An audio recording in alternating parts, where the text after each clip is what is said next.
Reels மூலமாக வந்த ஆட்சி இந்த தாவேக ஆட்சி. இவங்களுக்கு வேணா பயந்துகிட்டு விமான நிலையத்தில் ஓடி போய் பிளைட் ஏறி பிடிச்சு ஆறுதல் சொல்ல கூட பாதிக்கப்பட்ட மக்களை சந்திக்கிறது கூட தைரியம் இல்லாத ஆட்கள் இன்றைக்கு இருக்கக்கூடிய அரசாங்கத்தில் இருக்கக்கூடிய அமைச்சர்கள் உட்பட முதலமைச்சர் வரை. இன்றைய சூழலில் தமிழ்நாடு சட்டமன்றத்துக்கு பொது தேர்தல் நடந்தால் நிச்சயமாக 200 தொகுதிகளை திமுக வெற்றி பெறும். எங்களுடைய தலைவரும் முதலமைச்சராக பொறுப்பெடுக்கிறோம். மீண்டும் எங்களுக்கும் அவங்களுக்கும் தான் போட்டி அப்படின்னு சொல்றதெல்லாம் இன்னும் தேர்தல் பிரச்சார பயணத்தில் போட்ட ஸ்கிரிப்ட் அப்படியே இருக்கு. ஸ்கிரிப்ட் மாத்தலன்னு தான் சொல்லணும். தேர்தலில் கொடுத்த வாக்குறுதிகளுக்கு நீங்க கால அவகாசங்கள் கேட்கணும். மாமே சீரு, அண்ணா சீரு, மகளிருக்கு 2500 ரூபாய் பணம் கொடுக்குறேன்னு சொன்னது, நிதி கொடுக்குறேன்னு சொன்னது, இதுக்கெல்லாம் நீங்க கால அவகாசங்கள் கேட்கலாம். சட்டம் ஒழுங்குக்கு ஒரு அரசாங்கம் கால அவகாசம்ங்கிறது நீங்க ஏத்துக்கிறீங்களா? முதல்ல சூலூர்ல இப்படி ஒரு துயர சம்பவம் நடந்துச்சு, அதை நீங்க மனதார ஏத்துக்கிறீங்களா? வேற நீங்க கொடுத்த மற்ற வாக்குறுதிகளுக்கு எப்படி வேணாலும் நீங்க கால அவகாசம் கொடுங்க, நீங்க ஒயிட் பேப்பர் போடுறேன்னு சொல்லுங்க, நிதிநிலை சொல்லுங்க, அது கால அவகாசம் கேட்பதுங்கிறது ஒரு அரசாங்கம் உட்கார்ந்துருக்கு கேட்கறாங்கிறது நம்ம சொல்றோம்.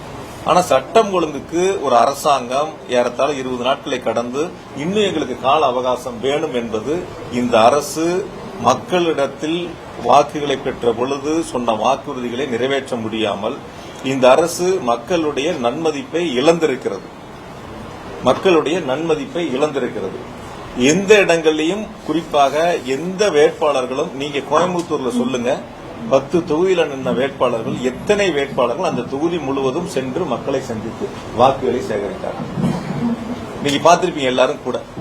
இப்ப எங்க கட்சி வேட்பாளர்கள் இருந்தாங்க, கூட்டணி கட்சி வேட்பாளர்கள் இருந்தாங்க, அதிமுக கூட வேட்பாளர் இருந்தாங்க. அவங்களுடைய தேர்தல் சுற்றுப்பயணத்தையும் உங்களுக்கு வந்த சுற்றுப்பயணம் எல்லாம் வந்திருக்கும்.